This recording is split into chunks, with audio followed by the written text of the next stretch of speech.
Oh, good afternoon to you guys. Again, like you said, Ashley and Brittany, this shooting happened just a little after 9:30 this morning along Nyberg Street when deputies with Washington County Sheriff's Office were trying to evict one of the residents here at the apartment complex you see behind me. Well, a short time later, there was some kind of altercation that took place inside one of those apartments, and that's when the shooting happened. And now tonight, a deputy is in critical condition. As for that suspect, he died this afternoon. Wednesday morning quickly turned chaotic at the Forest Rim Apartments in Tualatin. Shot fired.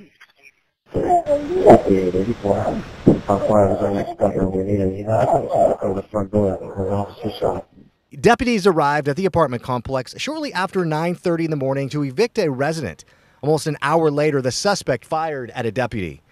This is police radio traffic from the scene. Copy, suspect still firing around. Deputies trapped on the porch. One of the deputies fired back at the suspect before the suspect barricaded themselves in the apartment. And all of a sudden I just saw a bunch of cop cars just coming by. Saw a bunch of lights flickering, so I wasn't sure what was going on. I was going to try to leave, but it looks like traffic started to build up and just more cop cars just started showing up here. Residents say they heard more than a dozen shots. At least maybe 6 or 7, and then we heard a pause, and then it happened again, at least 10 or 12 around there. So it was a lot that we heard. Sarah Trujillo was just about to leave for the day when the shooting happened. So I was here in the morning around 10:30, and all my daughters and I just heard a lot of shots fired. And we got pretty scared because, well, first of all, I was on my way out to go to an appointment.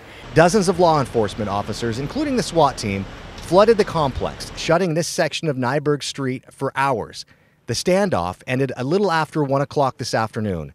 That's when SWAT team members entered the apartment and found the suspect dead inside.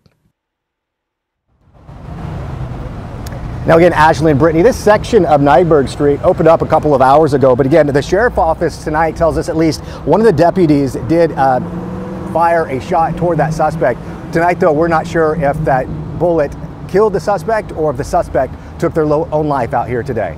And again, all the residents were allowed back into their apartments after many of them just were standing on the side of the sidewalk watching this unfold earlier this afternoon. They were all started to come back in by 1:30, 2 o'clock this afternoon. In Tualatin this afternoon, Joe Ranieri, KGW News.